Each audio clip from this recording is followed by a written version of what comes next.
Ieri sera è stata la prima serata di Non ho coprifuoco. cambiato niente, assolutamente. Siamo sempre a casa anche la sera, perciò Quindi, coprifuoco o meno, siamo sempre a casa lo Non c'è stesso, nessun problema. c'è nessun problema. Anzi, è giusto, se vogliamo finire Questo di avere contagio. questo terrore del virus, penso che sia giusto seguire tutte le regole. Ma in casa? In Esatto, casa, sì. sì, sì, sì. Sì, siamo vicini di casa. Esatto. Cioè, io Per sono andata a sicurezza dormire siamo alle rimasti in 22 casa. comunque. Alle 22 coprifuoco nel letto.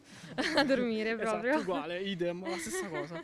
ci si adatta rapidamente. Sì, beh, dai, sì, sì, sì, sì. Sì, cioè, Nessun problema. sì, secondo me l'importante è avere una bella situazione a casa, tranquilla. Esatto.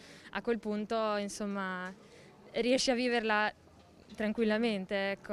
Anche se non Altrimenti, giri per le strade, resti in casa Sì. e va bene così. Sera per me è stato molto strano perché comunque sono un ragazzo che piace sempre uscire, stare con gli amici ed è stato molto strano stare a casa a non fare niente praticamente.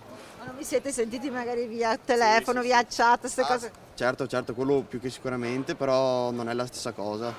Non è la stessa cosa. E tu come l'hai vissuto? Cioè, l'avevi come un obbligo, come una cosa pesante? È così, bisogna accettarlo. Noi due siamo cugini, quindi ci siamo sentiti ieri sera, quindi ci sentiamo regolarmente anche con altri nostri amici, però come dice lui non è la stessa cosa. Ci si può abituare secondo te o farete fatica? Beh, l'abbiamo già vissuta una situazione del genere, quindi secondo me oltre ad essere più preparati siamo preparati sia mentalmente che comunque a rispettare le regole, quindi per far sì che finisca tutto dobbiamo fare così. Aperitivo cambiato, si fa alle 5?